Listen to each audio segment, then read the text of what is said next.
What is going on, guys? Jason Burke here, Styles Clash for Life, coming at you on YouTube, and tonight I've got some football focus. If you can't tell by this tone of voice, I want to talk to you guys about Steelers-Ravens. This seemed like it was going to be a huge game. The Ravens have this newly reformed offense with 3 new wide receivers and some rookie tight ends, and they've been coming off of a little rebound, and Pittsburgh got their first win of the season last week, and things were looking up for us after the win against Tampa. And this was a big Steelers-Ravens rivalry in primetime Sunday night, big divisional game. Didn't turn out in our favor. The Ravens win this game 26-14.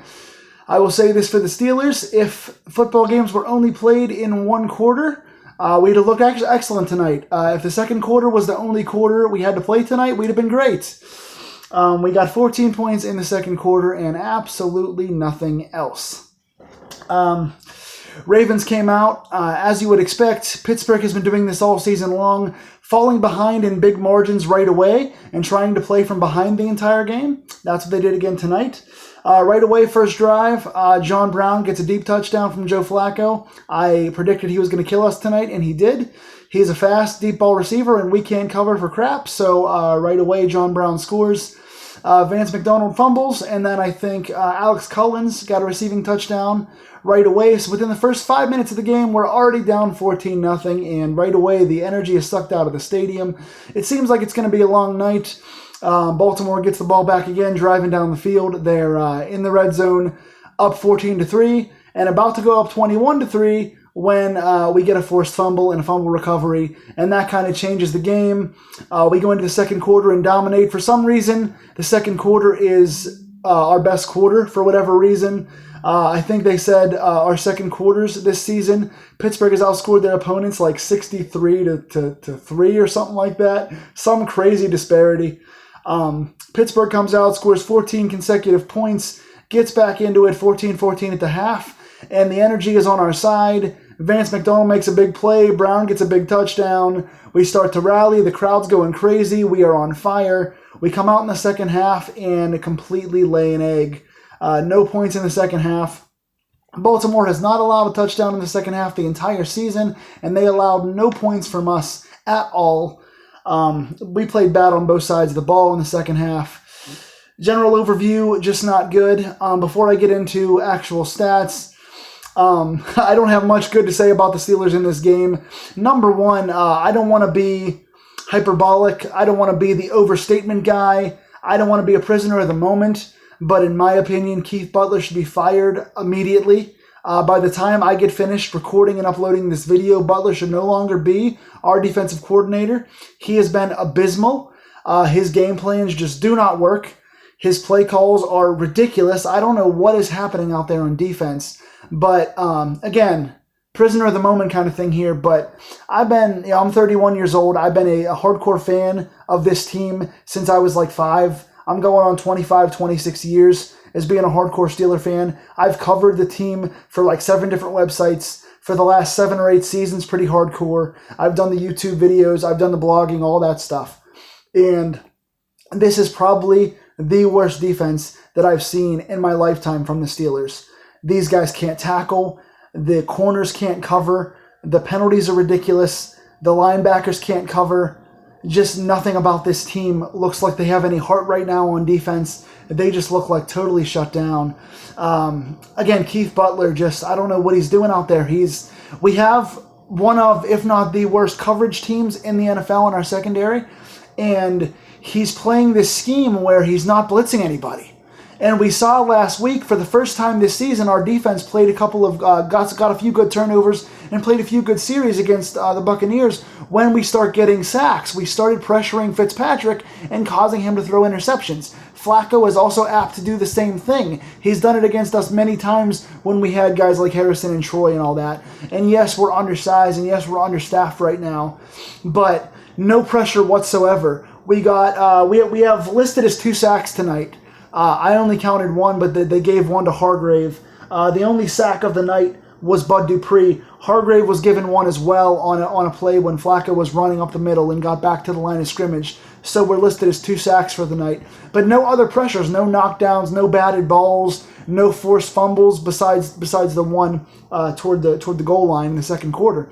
But nothing, no pressure at all. When you can't cover, you've got to pressure the quarterback to make up for your lack of coverage. We weren't pressuring the quarterback and choosing to drop back in coverage and still not covering anybody. We're dropping 8 guys back and blitzing 3 and still not covering anyone. Baltimore had this game plan tonight to run shallow crosses and just do these short slants and short crosses across the middle of the field, letting the tight ends Max Williams and Nick Boyle eat us up, letting Willie Snead eat us up, and just getting these simple things across the middle where we were just picking apart our corners. Morgan Burnett, once again, was injured, did not play tonight. So Terrell Edmonds played in his place. Did not play very well. Once again, got beat deep on a 50-yard play downfield. He's not looking good in coverage at all. He's a hard hitter, but he can't cover for anything. Cody Sensabaugh, Artie Burns was listed as the starter tonight, but Sensabaugh played, I think, a lot more. Neither of those guys played very well, to be honest. Didn't really cover a whole lot. Joe Hayden had his worst game, maybe as a Steeler. He played very poorly tonight. He was covering, matched up against John Brown for a lot of the game, and Brown had like 113 yards and a touchdown in this game. He got beat deep on, it could have been Sensabaugh, I don't know which, but got beat deep for the touchdown and just was getting out-muscled. He wasn't playing very, very well today. Did make one nice touchdown-saving play in the end zone, but other than that, Hayden had an off night too. Mike Hilton was injured, did not play tonight, which meant that Cam Sutton was filling in for him. Cam Sutton is not great either. He didn't get beat terribly or anything. He didn't do anything super egregious, but just didn't play very well in the slot, in my opinion, either.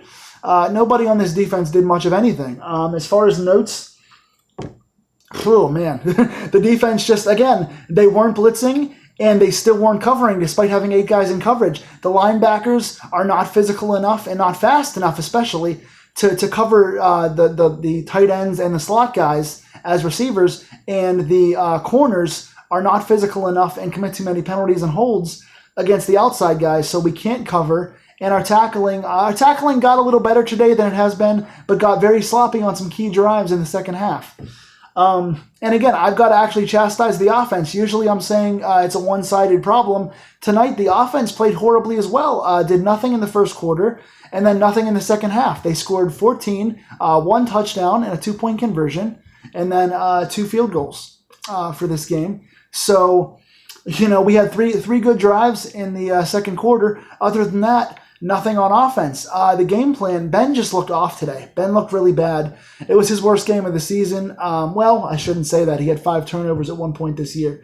But he just looked totally off in the second half. The rhythm wasn't there. He was trying to force some balls to Antonio because Antonio's been complaining about that. So he's been trying to force some balls. Didn't work out. He tried to force a ball that got intercepted at the end of the game. So all in all, just not very good. The offense just looked flat. They looked like they were on different pages.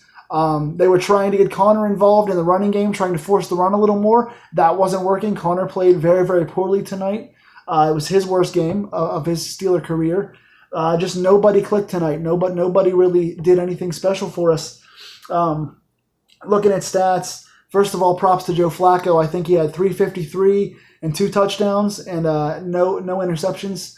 On offense, good game for him. Again, John Brown, like 113 and a touchdown, played very well. Max Williams had 50+. Willie Snead had 50+ as well. Alex Collins had some nice hard runs. Buck Allen had the one big hard run to kind of seal the game for them at the end of the game.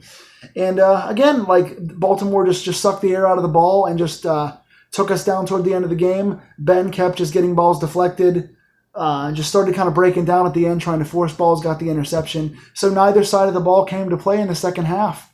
And we just fell flat, 26-14 for the loss.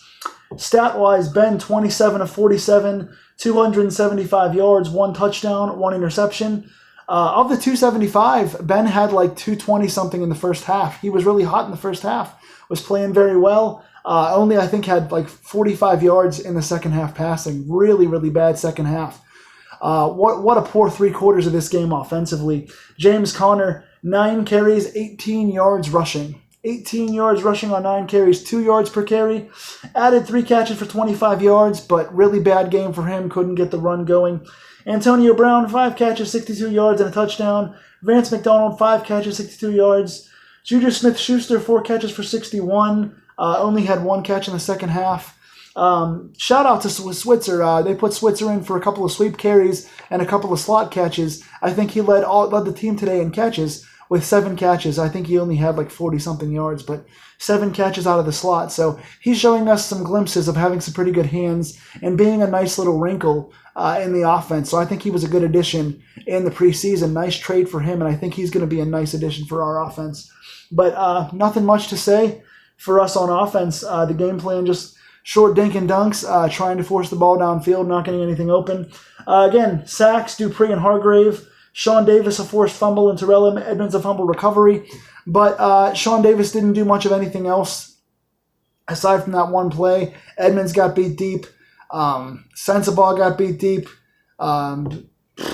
Everyone got beat deep. We just, again, the game plan on defense was very stupid, and we didn't take many chances until it was too late on offense. So again, Keith Butler, I think, gets a lot of flack for this game, but the offense was not called much better. That second half offense was really, really putrid and stagnant and didn't even look like they were on the same page or trying at all. So we are now at 1-2-1, tied with the Browns for last place in the division. Cincinnati and Baltimore both won today. Baltimore getting the big divisional win on the road in our house today. That was not good for us. And more bad news. Next week we have Atlanta coming to town. Atlanta's got one of the top 5 offenses in the NFL. They've been scoring 30-plus points a week. They've got several good receivers. They've got a trio of guys in Julio Jones, Mohamed Sanu, and Calvin Ridley. They've got a solid tight end in Hooper. They've got Tevin Coleman at running back. Matt Ryan's a great quarterback, obviously. I could see us going out there and having another one of those 45-42 kind of games next week. So we've got an elite offense coming into town, and I hope we come in next week with a new defensive coordinator. The one positive on offense, toward the end of the half, a few big plays from Vance McDonald, running guys over. I think he needs to teach those guys how to tackle and how to hit. And I think he ought to be coaching the defense next week, if not Porter or somebody else, because Keith Butler's got to be gone, and the offense has to get crisper as well. So nothing good to report this week. 26-14 loss. We are 1-2-1. I will see you guys. Actually, all Halloween. I'm going to be doing a lot of Halloween stuff this week. Doing tours, hauls, movie review lists, stuff like that. So if you guys like Halloween coverage and you guys are fans of horror and movies and reviews and stuff like that, come check back with me all this week. I've got like 4 or 5 Halloween videos coming. And of course, next Sunday as well, I'll be reviewing the Steelers in Atlanta. So if you're waiting for football stuff, come back next Sunday. I'll see you then. Take care, guys.